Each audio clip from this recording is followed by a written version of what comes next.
नमस्कार, स्वागत है आपका हमारी कहानी में। आज कॉलेज का आखिरी दिन था। अवनी अपने ही ख्यालों में गुम उदास सी कैंटीन में बैठी थी। तभी श्रेया उसे ढूंढती हुई वहां आ पहुंची।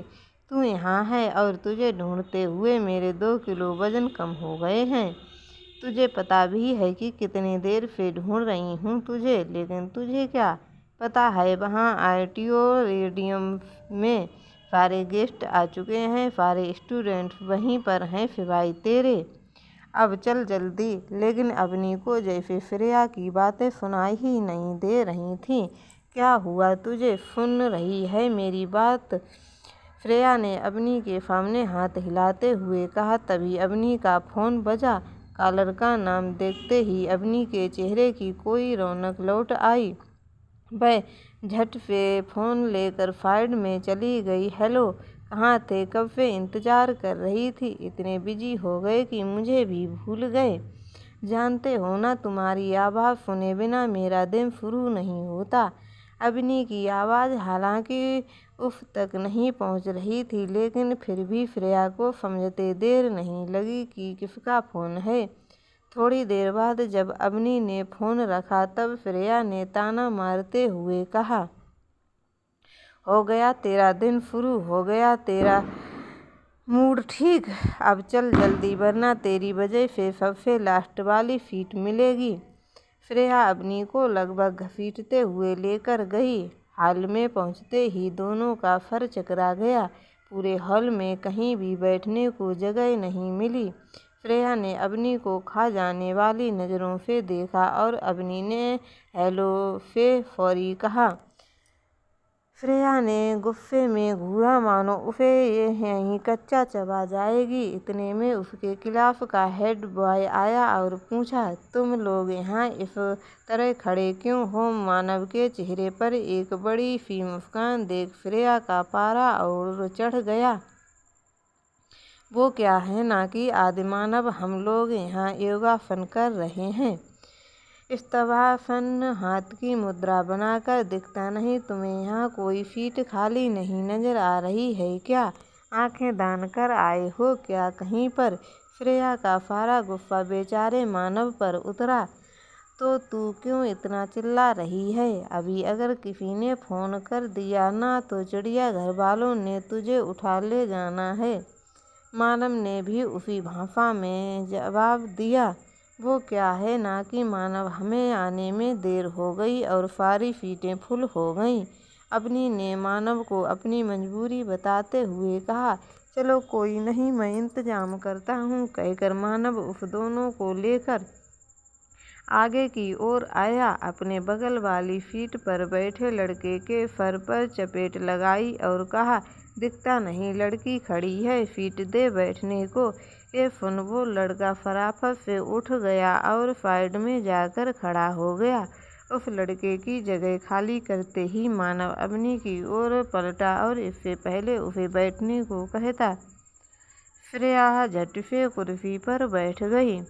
श्रेया की हरकत देख मानव चिढ़ गया। ये क्या बदतमीजी है? अब मैं कहाँ बैठूंगा? तेरे सर पर? मेरे सर पे इतनी जगह नहीं है और वैसे भी दिखता नहीं लड़की खड़ी है। अपनी सीट दे बैठने को, कहकर श्रेया ने तानों भरी मुस्कान के साथ मानव को देखा तो वह झुंझला उठा और साइड में जाकर खड़ा हो गया। बेचारा मानव अवनी के साथ बैठने की उसकी इच्छा पर पानी जो फिर गया था।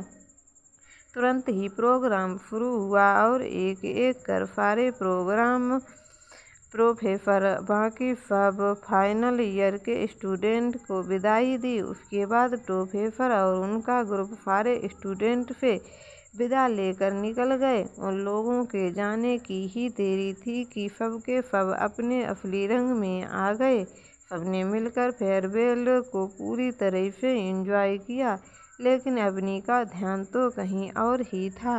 वह बार बार अपने फ़ोन में ही लगी रहती। क्या कर रही है अवनी? ये हमारा आखिरी दिन है कॉलेज में, कम से कम आज तो ध्यान दे दे। तू ना किसी दिन पागल हो जाएगी उस लच्छी के प्यार में। सिर्फ उसकी वजह से कोई तेरे पास नहीं आता और अब मैं भी जा रही हूँ। कहकर श्रेया गुस्से में जाने लगी तो अवनी ने उसका हाथ पकड़ लिया और कहा, श्रेया श्रेया श्रेया सॉरी यार, छोड़ ना, चल चलते हैं, वहाँ देख सब ग्रुप फोटो ले रहे हैं। अवनी उसे खींचते हुए ले गई। सबके साथ फोटो खिंचवाने के बाद और ढेर सारी सेल्फी लेकर दोनों अपने अपने घर वापस पहुँची। आ गया मेरा बच्चा, कैसा रहा कॉलेज का आखिरी दिन? अवनी के पापा अखिल जी ने प्यार से अवनी को गले लगाते हुए कहा। बहुत अच्छा पापा, सबने बहुत एंजॉय किया, अवनी ने चहकते हुए कहा। तो अब आगे क्या करने का इरादा है? अखिल ने पूछा। आगे क्या करना है, बस अब एक अच्छा सा लड़का देख कर इसके हाथ पीले करने हैं, अवनी की मम्मी कंचन जी ने चाय की ट्रे पर रखते हुए कहा। शादी की बात सुनकर अवनी घबरा गई। क्या आप भी कंचन जी? अब तो पहले वाला जमाना नहीं रहा, अब तो लड़कियों को अपने पैरों पर खड़ा होना सबसे ज़्यादा ज़रूरी होता है, इसीलिए पहले नौकरी फिर शादी। और वैसे भी अभी हम अपनी एक बेटी की शादी की तैयारी कर रहे हैं, दूसरी की बाद में सोचेंगे, अखिल जी ने अवनी की साइड लेते हुए कहा। हाँ, और वैसे भी शादी के बाद कोई तो होना चाहिए जो उनकी बुटीक को संभाले, अवनी ने इठलाते हुए कहा। बिल्कुल भी नहीं, खबरदार जो किसी ने भी मेरे बुटीक की तरफ आंखें उठाकर भी देखा तो अगर करना है खुद के दम पर कुछ कर या फिर कोई जॉब ढूंढ, लेकिन जो भी खुद कर ताकि सारा क्रेडिट तुझे मिले, काव्या ने हल्के गुस्से से कहा। तो अवनी का चेहरा उतर गया। ठीक है, मैं कुछ और सोचूंगी, अवनी ने कहा और अपने कमरे में जाने लगी।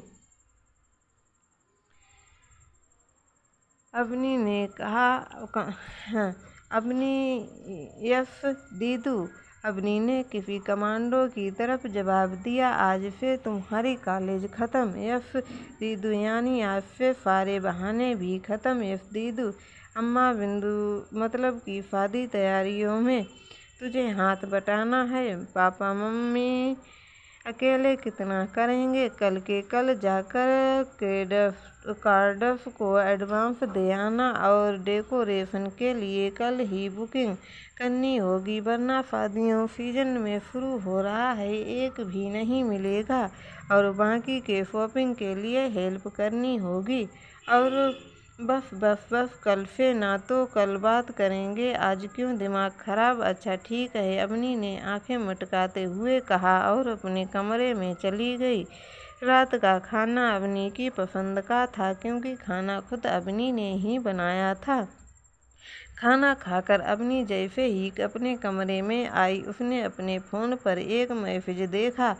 वो मैसेज लक्ष्य का था, जिसमें लिखा था, अब मैं तुम्हें कांटेक्ट नहीं कर पाऊँगा, आगे एग्ज़ाम की तैयारियों में मुझे मौका नहीं मिलेगा और मेरा मन ना भटके, इसीलिए अब ये फ़ोन बंद और इसीलिए मेरा आखिरी मैसेज है। इसके बाद मैं सीधे तुम्हें तुम्हारे घर पर ही मिलूँगा, मेरा इंतज़ार करना। Love you and miss you. तुम हर बार ऐसे ही करते हो, लव टू। अवनी ने प्यार से उस मैसेज को चूम लिया, मानो वह फ़ोन नहीं लक्ष्य को फिर सोने चली गई, लेकिन नींद नहीं आई। आज कॉलेज का आखिरी दिन था, वहीं कॉलेज जहां वो और लक्ष्य पहली बार मिले थे 3 साल पहले। उस वक्त सीनियर होने के कारण लक्ष्य ने अवनी की रैगिंग की थी। एक वो वक्त था जब उसे लक्ष्य की शक्ल भी देखना पसंद नहीं था, और एक वक्त ये है जब उसे देखे बिना, उसकी आवाज़ सुने बिना उसे चैन नहीं आता। उन ख्यालों में कुन अवनी को कब नींद आ गई पता ही नहीं चला। सुबह उठकर अवनी जल्दी से तैयार हुई, नाश्ता किया और श्रेया को लेकर मार्केट के लिए निकल पड़ी। कैडर्स को जल्दी से जल्दी एडवांस जो देना था, अवनी को पीछे बिठाकर श्रेया भीड़ भरे इलाके में तेजी से स्कूटी भगाए जा रही थी। तिराहे पर पहुंचते ही गाड़ी ने टक्कर होते होते बची, अंधे हो क्या दिखता नहीं भैया। श्रेया उस गाड़ी वाले से बोली, फौरी आप लोगों को लगी तो नहीं। गाड़ी के अंदर से एक हैंडसम नौजवान ने शीशा नीचे करते हुए पूछा, लगी माई फुट, अगर हमें लग जाती तो ऐसे इलाके में गाड़ी कौन घुमाता है। यहाँ नए नए आए हो क्या, लगते तो यहीं के हो फिर भी। श्रेया गुस्से से बोलती ही जा रही थी, देखिए मिस, आप जो भी हैं बाकी का गुस्सा अगली बार निकाल लेना, अभी फ़िलहाल मुझे देर हो रही है। उस लड़के ने कहा, वाट, मतलब अगली बार फिर से मुझे टक्कर मारनी है तुम्हारी तो मैं। श्रेया गुस्से से स्कूटी से नीचे उतरते हुए तो अपनी, जो कि श्रेया के पीछे बैठी थी, अपने आसपास लोगों को भीड़ इकट्ठा होते देख उसे रोकते हुए बोली, छोड़ना श्रेया, जाने दे अभी इसे, हमें भी तो देर हो रही है, और देख सब हमें ही देख रहे हैं, जल्दी चल, तुम्हें तो बाद में देखूंगी। कहकर श्रेया ने स्कूटी आगे बढ़ा दी। वह शख्स उस दोनों को जाते देखता रहा। जल्दी ही पीछे से आती गाड़ियों के हॉर्न से वह होश में आया और गाड़ी बढ़ा दिया। श्रेया और अपनी कैटरिंग वाले के पास गई और जैसा कि अखिल जी के साथ बात हुई थी, अवनी ने पैसे एडवांस उन्हें पकड़ा दिए और सारी बातें क्लियर कर दी। दोनों बाहर आ गईं। वैसे कुछ भी बोल बंदा था, बड़ा ही लजीज। श्रेया ने स्कूटी में चाबी डालते हुए कहा, क्या? अवनी की आंखें हैरानी से फैल गईं। तेरी टेस्ट को क्या हो गया है जल्दी? तुझे अब कैटरिंग वाले अंकल पे प्रेस हो रहा है। अबे चुप डफर, मैं तो उस हॉट बंदे की बात कर रही हूँ। तो दोस्तों, अगर आपको हमारी ये कहानी पसंद आई है तो हमारे चैनल को सब्सक्राइब करें, कहानी को लाइक करें। तब तक के लिए बाय बाय, मिलते हैं अगले भाग में।